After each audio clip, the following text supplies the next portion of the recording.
First blood. Both ways. Great. Yes. That's deep. Deep. That's a bad side lane hero either. They could have put the Husker against the Shadow Fiend that Kyle is suggesting, which I think would have also been fine. Oh, they're going up on top. No-Tell, the perfect body block with that rolling boulder forward by the Earth Spirit. No-Tell is still heavy damage with the Mystic Snake coming through. The neutrals are almost killing off No-Tell. They'll keep the chase going, but that actually allows the Cac to do exactly the same type of thing. That's the worst way to say his name. Lich will go down, and they're all on the retreat. What did you say? All right. I was prepared. I was actually doing practice to say these bloody bastards' names, thank you. I'm just gonna break acrylic. The Cac. I like it. I mean, I'm not gonna be like, I'm gonna correct you and say it perfectly, because I'm not sure I'm gonna say it correctly either, but you know. Well, you had it with the hawk. The hawk. But for some reason, I just turned that into a hack. The hawk. Oh, rolling boulder, here we go again. That's a really good connection. Yeah, and then the kickback. It's so difficult for Husker to get out of this one, so he just stacks up as much damage with the burning spears onto FNG, force him out of the lane.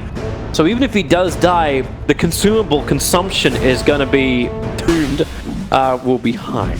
Let's see if Topson is aware of this. This is an important moment. Here comes the roll. He is not aware at all. And the kick straight up the hill. That's one, that's two. Topson, sign of which he steal out that damage, but remember, it's the racing finish the job. That's why he's not moving back into the long range, because that's what Afro had left. And chasing after G-Rex, they're going to stay clear of his stun. He actually runs up the hill. The creep wave will follow. But thanks, to the 5-minute rune, G-Rex's movement is protected. The top lane can't rotate. Free for OG? It will be. Good timings on the aggressive movement there from Jerax to secure that. Oh, immersion. Topson, no plasma field level up. He went for a 0-3-2 build. The problems they had to get against Gambit in their series a week ago or two, whenever it was. They got crushed early. And it's just Static Link combining with No-Tell slow. The kick, immersion, trying to get rid of at least one. He was able to do so, which is a dazzle. Afro has been protected, and G-Rex came a little bit too close towards the tower, taking some of the damage. All right. So they actually lose both the supports with the dive to the tier 2 tower. As I was saying, OG's early game going great. OG's looking really hammered, and then Topson's going to go down again. Ouch. Okay, well, Gambit hit this mid-game timing, so it was good news for OG that the lanes were going well this time, but now we're starting to like equalize it, so. Keep your eyes up on top. Yeah, looking at it. Already missing with a stroke of fate, so the kick flies through. Husker so slowed up, even with the pushback. It actually doesn't do as much as he wants to, but Gambit's positioning is just so damn good. An easy Mystic Snake. Could be. And that's exactly what happens. Next level play. Yeah, baited. But now No-Tell realizes they've also got Vision up on the hillside, so they're pinging it out. No-Tell will start the run. FNG does everything he can to slow him down. That's what the Frost Shield's for. Yes, Gaze. You have, and that's what he wants to do to try and stop the Shallow Grave. Nope, he's going to save the mana. You know they can get the kill unless Ogres. Nah, Gaze pulls them away from it. We're saving it in case of a TP, taking good care of these warding missions, basically. They're sending their supports out on their own. Good luck, you know. Version. Rolling boulder. Can't actually connect onto No-Tell, but he'll have the slow. And No-Tell, Shallow Grave. Another 60 seconds on cooldown. Stay with him. That's why Husker moves over. Lifebreak is available, but they're doing this for the battle for the 10-minute runes. Motion's no other choice but to rolling boulder away. 3 runs again for OG. Same as last time. Same logic, too, the way they did it. They sent, like, aggressive. Just the timing, right? Like, the hero has a lot of spell damage. Think of him, if you think of him more of as a utility hero than a right clicker in this strategy. This is huge. The chain from Topson can't move away. The Ravage, they did not want that TP to happen. Topson's the big one. And they bring him down. This will be the guaranteed tier 1 tower. Yes, he would usually be. It's mainly Topson that's the strong core. They're fortifying it by time, still 35 seconds before Ravage is up. Set comes through the rear. The stun onto the Earth Spirit as Husker jumps forward. Here's your Chain Frost. They're all grouped up together. OG cannot split this never-ending bounce. It's so much damage. OG under the tower. At least Husker can find one, but the Aegis is already gone. They're on the run back out of here, and this is a fight without Ravage. Buyback in from the ES. He's TPing over towards the shrine. He wants to get that control. No way for Husker to run back back out of here. Even gets the kick to slow down Seb, and they put the shield onto Immersion, keeping the Huskar where he is. Another rolling boulder available in 1 second time. Seb's the closest target, but now Gambit realize they're in a little bit too far. A quick boulder roll down before the silence kicks into place. Seb, can he go for more of this? It's a two-man kick, so the slow's up. Immersion should have enough distance to get another rolling boulder up, but now Gambit, they turn in, looking for the fight. Seb thought he had the fight, but they thought the rest of Gambit backed off. They did for half a second, but now they are there in strength. And OG will not find the fight or the pick. That group up, you want to get stuff done, but if they try to push this tower, I don't see it. There's no glyph and they're not in position, so they might actually get it. They're coming again. The Tide Hunter is TPing in over on the trees, and thanks to the shield, the town survives a long time, and now your Ravage pops, connecting over on 3, and another Chain Frost. It's back up. At least this one won't continue to bounce, but it's only because Huskar died. So did Daz on the backline. Seb slowed up a 3-man Stormbolt, but the rest of Gambit all 5 together. The stun's up. Yeah, you can close your distance on Spend, but actually they just separate once again. They play so well around the Grimstroke stun that OG, they think they have the power and back. I know, we'll see. They are making some adaptations in this tournament so far, but I think still in the majority of their games, they're not. It's not looking too hot top lane. Seb, FNG was the bait. Seb dead. fell for it. Surrounded by 4 heroes. He triggers up the pipe to try and turn, but no way to survive this. The runes do spawn up, so OG excited to claim a bunch of them. As okay, ILTV, that's not what you want. They're moving forward, and here comes the shield once again. And Immersion with the rolling boulder forward, finding Huskar. Shallow Grave from Notal will buy a little bit of time, but not enough. In fact, while they kill off Huskar, Immersion's already moving on to the next kill, keeping the control on Notal, kick him back into the pit. And it is 19-3. Item for sure it is. Yeah. But it's not really the Medusa winning the fights yet. Like, she hasn't been the primary problem. It's all the spell damage. Lane, goodbye Jirax. Just dead. He tried to create space. He was pushing the mid lane. So now this area is clear. Either way. Maybe Maybe create space for Thompson, but I feel so sad. I mentioned this before the game. I think I even said this yesterday. Goodbye Huskar. Just how sad it is to see Thompson not on a big nuke, a big playmaker hero, which you kind of expect from him. And a Razor is like heroes very much. Monkey King, Pugna, Invoker, Wind Ranger, Invoker. We haven't seen those 4 picks from the whole tournament. 0 games have they played these heroes. So maybe they think this is what they need to do, but it's not really showcasing some of the stuff Thompson got famous for at TI so far. It's not or Troll. His Troll game yesterday was great. It's just like the flow of these games. Yeah, it's a bit it feels a bit off for OG. Gambit's coming up. Thompson's actually out of mana. He gets hit by 1 Mystic Snake and he's out. At least the Poison Touch will I don't know, get in the eyes of Gambit as they go high ground with a double damage Dusa. Tier 3 tower falls quickly. They've got Pipe, they've got Ravage. They're looking to fight now, Gambit. They're forcing a reaction from OG, and OG will finally now get one as that melee Rex is almost dead. Thompson running forward, stealing the damage, trying to be that big factor, push him away. Do they have enough to actually bring down Thompson? He's got 280 stolen damage, popping most of it into the SF, who just racked all the way back up, but Thompson still goes down. Now the Ravage will pop. 3 heroes hit. Jirax the only one not affected by it. And even though Afro was not there, he'll come back in through the side, looking to be involved, trying to man a dodge away from Seb, who's got the chase going. Buybacks out from the Dazzle, chasing him the tree line. Stusa is finally brought down. That's the big kill from OG. He was the front line. They'll have to back up. 1 Mystic Snake and a couple of split shots, and their tier 3 towers being attacked. Yeah, Gambit are playing them here. Look at the TPs coming in.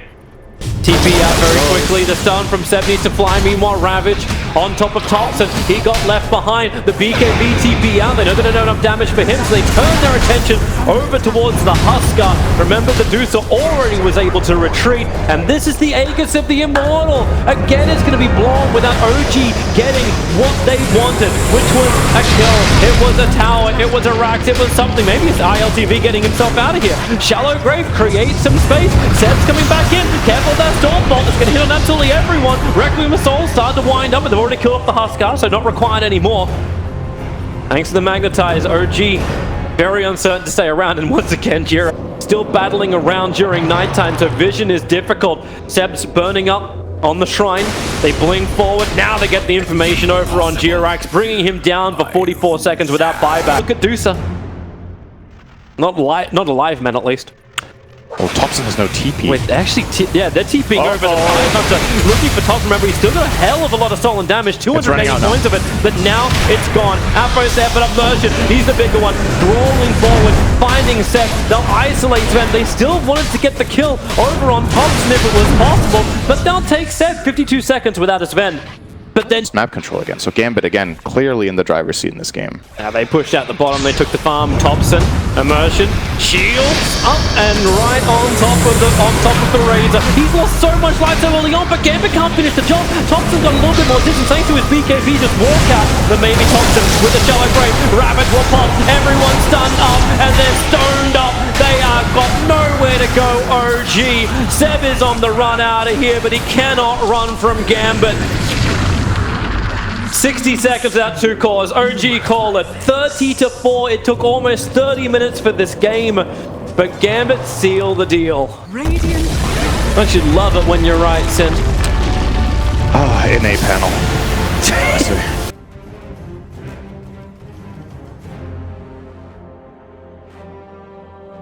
see. Against Earth Spirit Axie, I think. True set. Yeah. Sure, but then the PL is gonna free farm. Not necessarily. I think. And PL mid against Quap used to be really fine for PL. I don't know if it still is okay, because then they could have considered it. They just seem very committed to this idea that Razor is a mid hero right now. OG. Yeah, I just want to keep my eye a little bit further on the bottom lane, because that for me is the action lane from OG. Oh, the top lane is the bigger problem. Notel went for Voodoo Restoration to begin with. No stuns available to help him back off. But Thompson's mid lane's it's still a little bit more favored to Queen of Pain. 13-3 against the 10-2. He does have some creeps coming into tower, however, so it's maybe a little bit more even. Here's the paralyzing cast, but they're so split, it's not going to actually help him bounce out. In fact, the Notel just gets hit on so hard by Visage, a level 1 soul assumption. But ILTV came in so deep to try and just get 1 kill that now Jirax is all alone because everyone else is dead. And there's 3 for 1 on the... Already shaping up very nicely for Gambit. And you look at OG, it's like, this is why Witch Doctor is an awkward hero sometimes. Like, yeah, you've got this AoE heal, which is great against this Trial. Who's going to do the damage? Like, how does stuff die in this lane? You need the Maledict. Until Maledict is up, you don't have a lot of options. Jirax now rolling boulders into 2. The product lays down the Visage, but Paralyzing Cast will finally bounce. But as you said, there's no straight follow-up damage, even when the initiation comes from OG. You want to come underneath the tower? That's fine. FNG will steal your life and just survive. While in mid lane, Aphro gets a solo kill onto Thompson. That was, I actually like the play from Jerax there, his idea. He wanted to roll into the Visage and kick him into tower, and then he was 2 mana short. He didn't account for his mana at the time, and just ends up killing himself instead. So it turns out to be a really bad play, but a good idea. He saw a moment of opportunity. That could have been a kill, possibly, but... yeah, Gambit looking great so far right now. They go again. Rolling Boulder up on the top. Paralyzing Cast, slowing down the Crystal Maiden. Jirax able to get a kick over on 3. ILTV needs to find these kills. It's a 1-for-1 trade-off. Witch Doctor has to sacrifice himself. Jirax, as well as PL, thinking about it. Soul Assumption damage on Jirax is good. Cannot Rolling Boulder away from the decay in time. And for once, it's actually the PL who's able to survive during these fights. It's kind of just pulling the enemy wave and pulling it into the big camp. They're looking to fight again up on top. It's the smoke move from ES. He didn't put down an Observer Ward. Witch Doctor did get the second point up in the Paralyzing Cast, so you have the 4 bounce instead of the 2 from before. So Jirax gets the ward done. I don't know if he thinks about a Courier snipe on the way out. No, he's moving towards mid instead. But he's got no core. Thompson's gone jungle. The fight happens up on top. Notel lets the Paralyzing Cast go. But underneath the tower, all it's doing is creating space. But the Soul Assumption damage level 2 for it now. The PL over here, maybe they just don't want it. Notel's showing himself, and there's still 4 heroes on top. So Jirax rolling Boulder forward. They use Paralyzing Cast to help set it up with the Maledict. FNG, he may not die to this. In fact, he just 1 charges up. Seb puts the wall down so they can try and make some level of copies to help him out. More heroes towards their cause, but it won't help when Witch Doctor dies. Another rolling Boulder forward. FNG will finally fall, but with the Tombstone down, they just cannot run away. OG, or can they? Doppelganger up. Seb gives him an Iron Shell, something to help burn through anyone that chases him, but there's so much damage and no Doppelganger available. So he turns around, looks for the kill onto Immersion, but can't even kill off a Crystal Bloody Maiden. Yep.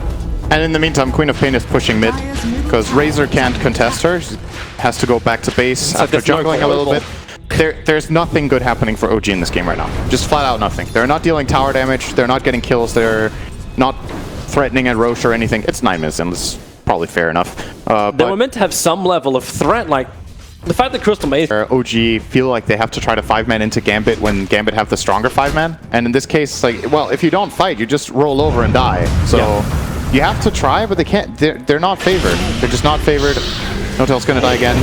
The Hawk is 7-0 and they're gonna level 6. They're gonna go for Jirax. Thompson starts up the static link. It's on Afro who's just TPing out. So instead, FNG becomes the next target. You got Rolling Boulder over towards the Crystal Maiden. Just trying to get a kill on the Thompson, but yep, level 6 is up for the Visage. The birds are in the air. And man, this game may be faster than game 1. They Phantom Lancer. It's just that simple. Without him being any kind of real factor in the fights, it's not going to work. But you see where Gambit moved, they just boom! Sonic Wave and Scream. The Observe Ward on the hill let him just set up for that. He did not need any assistance at all. And now they move up towards the top lane. OG were looking for a rebuttal onto the Visage, but FNG and Merchant so quick to TP back over again. So they just hold up Thompson. The party bus. And yep, it's a full kind of run forward. The pit is down. Razor trying to get back to the tier 1 tower. The Familiar hitting him, the Soul Assumption as well. Paralyzing cast. Notel's wondering if he even throws it out. Jirax is dying. They're underneath the tower. At least can get the Maledict and a Rolling Boulder up into the trees with a Scream from Afro right on point with the blink. Doesn't need to see him for it. And now Notel will also fall. They lost to them 3-0. They've seen how Gambit has played. They're actually going to try and contest Roshan. Yep. The Tombstone is at least on the side that Thompson's able to get rid of, but he's trying to focus too much on the hero kill. They're back into a 2-man wall, but they're in the 2-man pit too. Notel lends the paralyzing cast, but your primary cores are practically dead. The buyback will come out from Thompson. They really want to take this fight. Notel cannot move away. He's trapped in the river. Roshan's at 50%, but Seb, Afro, Sonic Wave, he just wants that Darkseer down. And he gets him. So buyback out from Thompson. Your core heroes are dying. Your PL can't be involved. You're losing Roshan. OG, where is your glimmer of hope? Where is your... Oh, okay, there's your attempt at the steal from Jirax. It's at least worth a shot. OG. Cohesion based, and it's very nice to see just their team movements and their fights. Jirax trying to be clever again. He did the same type of thing with Grimstroke in game 1, just trying to stall them up and buy some time. You're just back to the drawing board. I'm talking like this game is over, but I've seen this game before a lot of times, and I've never seen the Radiant lose at this point. So it really is over. Like, OG has no real defense. They can put down the wall here from separate. A 3-man pit? It's too easy! 60 seconds without Thompson. Remember, that's a buyback death time that added to this. So Witch Doctor can buy back into the game, sure. The Phantom Lancer is still not joining them. He has the TP available. At this point, I think they almost have to accept the fact that mid-Rax is going to go down. Yeah. So get rid of the Tombstone from Notel, but you know FNG is just waiting to protect it. If he commits for that Tombstone, he's going to die to birds. I think they're trying to bait Seb to get the back. Like, it's just like, you could try this. There goes the melee Rax. Queen of Pain quickly jumps up towards the top to start the creep skip. Move away from the wall. They don't want to battle inside of this. Seb a little bit too far out. Once again, trying to force them in to battle around his area. But this isn't your area. This is Gambit's area. They own this world. Notel will have a dieback. PL's cutting the creep wave in mid, and this is what's stopping the push. This is what's going to put on the backdoor regeneration. Crystal Maiden will TP in, Nova to clean up all the illusions, and then look for the real Frostbite one. But Underlord begins the pressure on bottom. Remember, this is also, there's 2 bounty runes on bottom to be claimed. Everyone's just been focused on pushing the mid. Oh, nice pickup. Nice grab.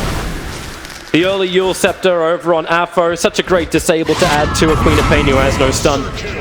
And ES is down. Mid creep skip between tier 1, tier 2 tower. They'll lose their tier 3. Paralyzing cast and Maledict from Notel. He's putting himself on the front lines again as this sacrificial lamb. Seb surges his way into the dark pit. Jirax is trying to cut the wave again, but gets caught by Afro with the Yules and the Maiden. Thompson's holding off the mid lane, but it's... Oh my god. Like, they're really going to play for the 3rd lane of Rax. No reason to fight until you got better items. Let your supports keep dying as diminishing returns for the kills that Gambit's getting in that dicks. You fight now.